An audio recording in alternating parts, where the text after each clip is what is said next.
बेटी बहू के खिलाफ बेटी बहू के खिलाफ भड़काने की कोशिश न करो। माँ, अलार्म बंद करो ना। तुम अभी भी ये अलार्म लगा कर सोती हो। आंखें मीचते राशि ने सुमिता जी से कहा। हाँ बेटा, तू सो जा, मैं जरा जाकर बहू की मदद कर देती हूँ। बच्चों को भी तैयार करना है। कहते हुए सुमिता जी बेटी के सिर पर प्यार से हाथ फेरे उसे सोने की कहकर कमरे से बाहर निकल गई।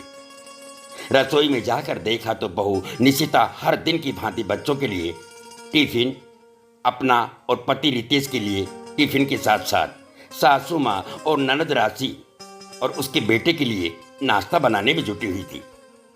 माँ, चाय बना दूं और आप दीदी के साथ चाय पिएंगी?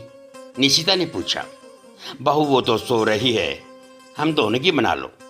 और बताओ क्या बना रही हो, मैं भी मदद कर दूं? सुमिता जी ने पूछा। बस माँ, बच्चों को आप तैयार कर दीजिए, बाकी मैं कह निशिता कुकर की सीटी सुनते गैस कम कर दी। ये इतना कुछ क्या बना रही हो बहू? सुमिता जी चारों बर्नर पर रखे बर्तन देख पूछी। ऊपर से इंडक्शन पर चाय चढ़ा हुआ था। माँ बच्चों के लिए पनीर पराठा, दीदी और दिव्य के लिए इडली सांभर और हम तीनों के लिए रोटी सब्जी बना रही। निशिता ने कहा। बहू, क्या ज़रूरत है इतना करने की? रोटी सब्जी ही रहने देती, नहीं तो सब्जी बना ही रही थी। राशि पराठे बना लेती जब खाना होता।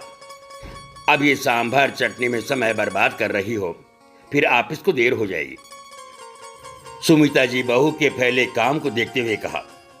माँ, दीदी कौन सा बार बार आती है? इतने दिनों बाद कल ही आई है, ऊपर से मैं ऑफिस चली जाती हूँ, आपको देखना पड़ता है, अच्छा नहीं लगता, निशिता ने कहा। तभी रसोई में रखा अलार्म बज उठा।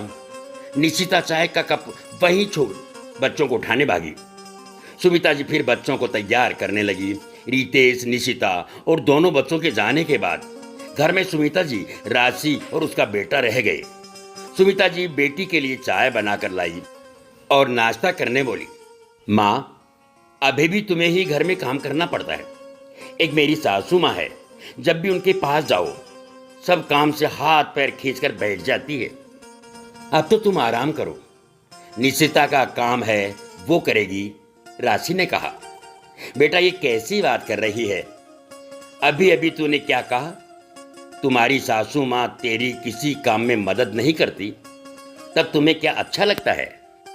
नहीं ना, फिर तुमने खुद घर में रहना पसंद किया तो सुनंदा जी ने सारी जिम्मेदारी तेरे ऊपर सौंप दी। फिर यहाँ रितेश को नौकरी वाली पत्नी चाहिए थी।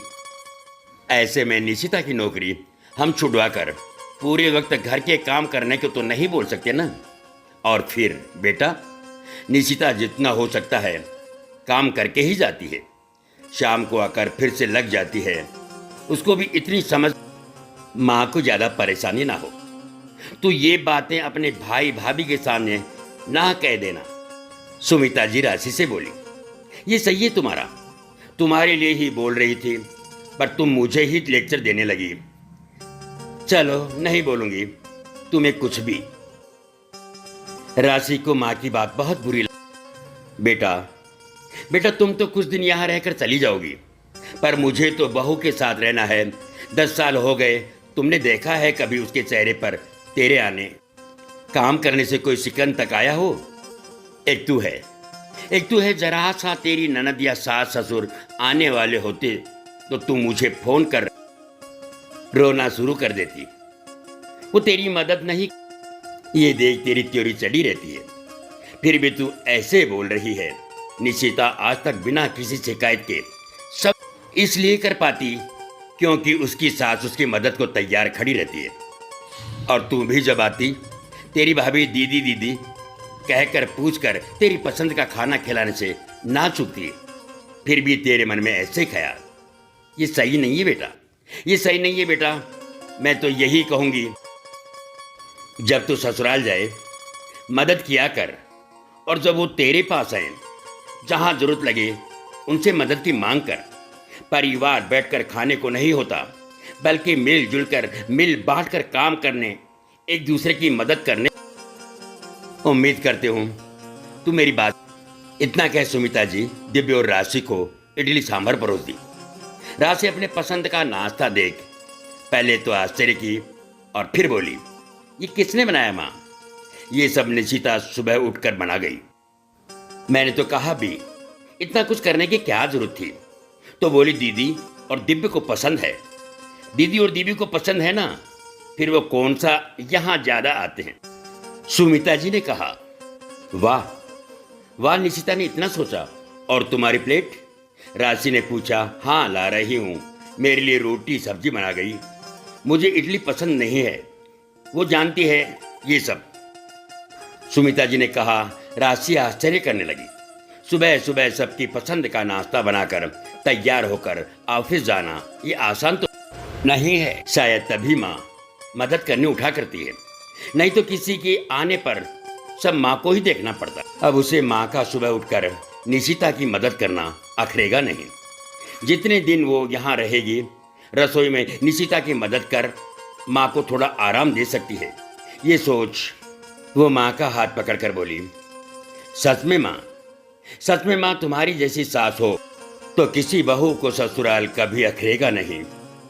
सुमिता जी बस मुस्कुरा दी। दोस्तों कामकाजी